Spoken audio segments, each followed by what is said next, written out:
नमस्कार, जोहार भारत मित्र देख रहे हैं आप। मेरा नाम अभिषेक भारती है और बीजेपी के नए राष्ट्रीय कार्यकारी अध्यक्ष का स्वागत झारखंड बीजेपी ने भी किया है। और एक युवा बीजेपी का कार्यकारी अध्यक्ष बनने पर बाबूलाल मरांडी ने स्वागत किया है। बाबूलाल मरांडी ने प्रदेश मुख्यालय में बाकायदा एक प्रेस कॉन्फ्रेंस करके और नए कार्यकारी अध्यक्ष नितिन नवीन का स्वागत कैसे किया, क्या कुछ कहा उन्होंने, एक बार सुन। नवीन भी है, भारतीय जनता पार्टी भी नए लोगों को बिल्कुल जगह दे रही है। आपने देखा कि हम तो मंडल अध्यक्ष तो हम लोग 45 तक के बना रहे हैं, यहाँ तो राष्ट्रीय कार्यकारी अध्यक्ष को ही बना दिया 45 साल के। तो मैं समझता हूँ कि नौजवानों के लिए बिल्कुल उत्साह का विषय है। देश के प्रधानमंत्री नरेंद्र मोदी जी ने कई बार कहा कि भाई पॉलिटिक्स में नए लोगों को आना चाहिए, साफ सुथरे लोगों को आना चाहिए। हम ऐसे लोगों को बढ़ाएंगे। सार्वजनिक रूप से उन्होंने कई स्थानों पर भाषणों में कहा है और वास्तव में वो दिखाई पड़ा। उन्होंने एकदम नए जिसको कह सकते हैं, मृदुभाषी भी है, कई बार विधायक रहे, मंत्री रहे, कई राज्यों में प्रभारी चुनाव के में काम को भी देखा है। झारखंड में भी जब विधानसभा चुनाव हो रहा था उस समय भी रह करके उन्हें एक दो विधानसभा में हम लोगों ने लगा दिया था। तो हम देखे कि इतना बड़ा मंत्री रहे हैं, विधायक रहे हैं, राज्यों में भी काम देखे हैं, मोर्चा के प्रदेश के अध्यक्ष रहे। लेकिन कोई अगर एक दो विधानसभा में लगा दिए तो वहां भी रह करके काम और उनका जन्म भी आप सब लोगों ने देखा है रांची का। तो स्वाभाविक है कि हम सब लोगों के लिए भी बड़ा सौभाग्य है कि भाई जो रांची में झारखंड में जन्मे बच्चे आज देश के भारतीय जनता पार्टी दुनिया की सबसे बड़ी संगठन उसके राष्ट्रीय कार्यकारी अध्यक्ष नियुक्त हुए। तो हम सब लोगों के लिए भी बड़ी खुशी होती है, गर्व है। बहुत बहुत धन्यवाद। चर्चा झारखंड को लेकर हो रही है, प्रदेश अध्यक्ष आपने झारखंड में भी हो जाएगा, चिंता मत करो। मंडल और जिलाध्यक्ष का क्या प्रक्रिया सर, कितना प्रक्रिया सब हो गया है और बाकी चल रहा है। आपको दीजिएगा कि हमें लगता है कि इस महीना के अंत तक जिला वगैरह का भी बहुत कुछ हो जाएगा। और थोड़ा बहुत समय दें आपको, समय से ही हम सब लोग कर लेंगे, चिंता मत करिए। सुन लिया आपने। तो ये तो थे केंद्र की राजनीति में नए राष्ट्रीय अध्यक्ष कार्यकारी के रूप में नितिन नवीन को जो मौका मिला, चूंकि ये अनप्रेसिडेंटेड था। अनप्रेसिडेंटेड मतलब जिसकी उम्मीद नहीं थी। अब आते हैं झारखंड बीजेपी की तरफ कि झारखंड बीजेपी में क्या चल रहा है। सबसे पहले मैं अखबार में छपी इस खबर को आपको दिखाता हूं। ये देखिए, मंडल अध्यक्ष बनाए जा रहे हैं। बीजेपी संगठन सृजन अभियान के तहत जो है ये तमाम मंडल के अध्यक्ष, मंडल के प्रतिनिधि बनाए जा रहे हैं। गढ़वा में 2 ऐसे मंडल के प्रतिनिधि बनाए गए जो मर चुके हैं। ऐसा क्यों हो रहा है बताइए।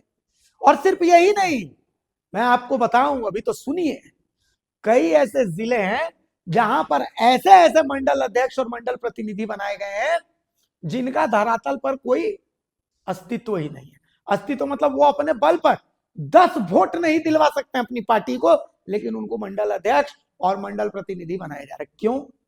क्योंकि भारतीय जनता पार्टी जो युवा ऊर्जावान चेहरों की बात कर रहे हैं, अगर झारखंड बीजेपी में युवा और ऊर्जावान चेहरों की बात करें तो कौन है? प्रदेश अध्यक्ष बाबूलाल मरांडी। आगे बढ़ते हैं युवा और जो है एकदम ऊर्जावान लोगों में चंपाई सोरेन, और युवा और ऊर्जावान लोगों में पूर्व मुख्यमंत्री अर्जुन मुंडा, पूर्व केंद्रीय मंत्री अर्जुन मुंडा, पूर्व मुख्यमंत्री रघुवर दास, पूर्व मुख्यमंत्री मधु कोड़ा, यही लोग ना है भाई। और युवा और ऊर्जावान लोगों में चले जाइए तो एकदम युवा और ऊर्जावान संगठन महामंत्री, आपके संगठन मंत्री करमबीर सिंह जी उत्तर प्रदेश से आकर के यहाँ पर दारोमदार संभाले हुए हैं, है ना। और युवा और ऊर्जावान में प्रदीप वर्मा जी हैं जो जेएमएम के नेताओं के साथ मिलकर के बकायदा बिजनेस भी चलाते हैं अपना, है कि नहीं। तो बीजेपी मंडल अध्यक्षों का जो चयन कर रही है, खबर ये है कि रांची से उनके नाम तय किए जा रहे हैं और वहां पर भेज दिया जा रहा है कि भाई ये फलानवा मंडल अध्यक्ष बनेगा, ये मंडल प्रतिनिधि बनेगा। तो नतीजे में ये जो खबर हमने अखबार के आपको दिखाई कि गढ़वा में मरे हुए लोगों को मंडल अध्यक्ष और मंडल प्रतिनिधि बना दिया जाए, वही होगा। घाटशिला में चंपाई सोरेन के साथ क्या हुआ? घाटशिला में चंपाई चाचा ने पूरा जोर लगा दिया, माहौल बना दिया, सेट कर दिया। माहौल की कमी किधर से थी? माहौल की कमी इधर से थी कि संगठन की तरफ से कोई मदद ही नहीं मिली उनको, और मदद नहीं मिली तो सीधा हेमंत सोरेन बाजी मार गए। ये 5-6 बड़े बड़े नेता, इनमें से कौन आपको लगता है कि हेमंत सोरेन से एकदम आंख से आंख मिला करके लड़ सकता है? एक चंपाई सोरेन को अगर छोड़ दीजिए तो बाकी तो कोई हेमंत सोरेन के इर्द गिर्द भी नहीं पटक रहा है। चंपाई सोरेन कम से कम डीलिस्टिंग के मुद्दे में बवाल किए हुए, संथाल में जाकर के चंपाई सोरेन जो है वो कांके में रिम्स 2 के मुद्दे पर बवाल किए हुए हैं। चंपाई सोरेन जो चाईबासा में कम से कम बंद करवा देते हैं लाठीचार्ज के विरोध में। तो चंपाई सोरेन परफॉर्म कर रहे हैं। लेकिन ये पूरा ये जो सिंडिकेट है, ये सिंडिकेट बहुत ऐसे ही चल रहा है बीजेपी में। इन सिंडिकेट का काम क्या है? इसका हनी ट्रैप करवाओ, उसको जो है साइड लगा दो। यहीं ऑफिस में बैठे बैठे, बीजेपी मुख्यालय में बैठे बैठे, और ये अगर क्षेत्र में जाएंगे तो वहां के कार्यकर्ताओं को बोलेगा भाई बढ़िया होटल उटल की व्यवस्था रखना। रुकेंगे कहाँ? नहीं तो हम लोग बढ़िया एकदम गाड़ी में जाएंगे, होटल में रुकेंगे, वहां पर उसी होटल में बैठक होगी। जबकि Bharatiya Janata party with a difference थी।